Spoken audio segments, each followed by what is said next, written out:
You know, guys, I don't ever post and tell y'all what's going on for pity. I don't want anybody's pity.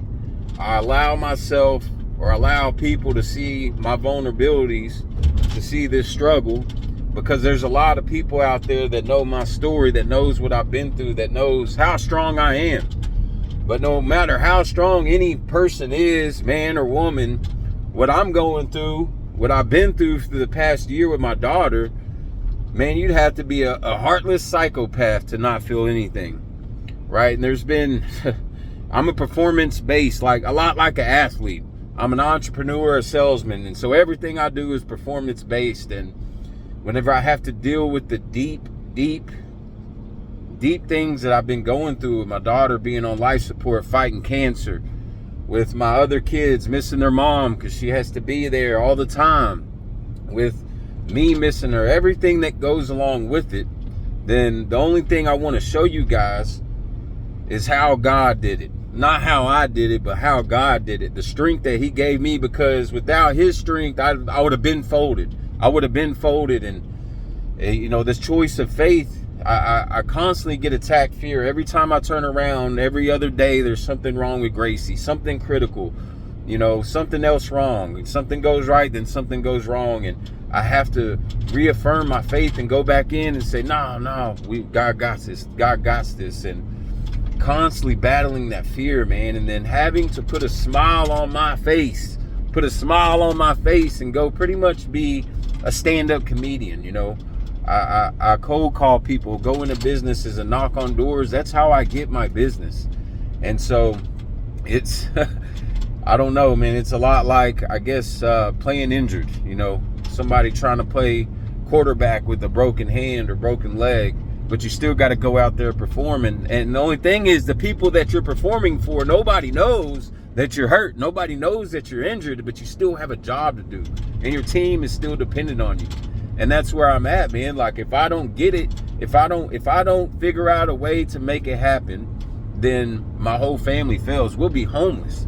And the only reason we haven't gone homeless and the only reason I haven't folded is because of God.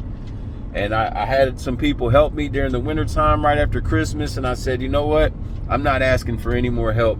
I'm not begging anybody for anything. I hated begging. You don't know what it was like to even ask for help in the first place as a man. I never begged for anything in my life, and I've lost everything I had multiple times.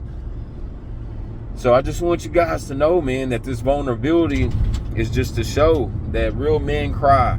Real men go through hard times. That real men hurt too. And if God provided a way for me, and he provided strength through me through this difficult time, you know, something that most people never have to go through, this one single thing what I'm having to go through their whole life. If he can provide me the strength, then whatever you're going through, he got you too. God got you. Don't give up on him. No matter how dark it may seem, no matter how crazy the odds are, no matter what it is, God got you, because he is the God of the impossible. He makes the impossible possible. And I would never be able to do anything without him. And what it's taught me is submit to him. And I've been doing my best to do that. The whole time it's always about, what can I do? What can I do? And God said, I want to show you what I can do. God said he wants me to see what he can do, like I forgot. So every little thing, whether it's selling one of these commercial roofs, I said, God, I didn't even ask you to help me. This whole time I've been out here grinding, trying to do it on my own. I didn't even ask you to help me. And I asked him to help me this weekend, and boom, I just had to set up a call. Might not get this big job, but I can't do anything without God. And I'm not scared to be vulnerable. I'm not scared to cry. I'm not scared to tell you that I've been afraid. But all I've done is put my faith back in God. And that's all I can control is my faith. And God's going to do the rest. And so keep watching God heal my baby. Keep watching God restore my family. Keep watching God help to teach me. Keep watching God mold me. And God's going to work out something in your life, I promise.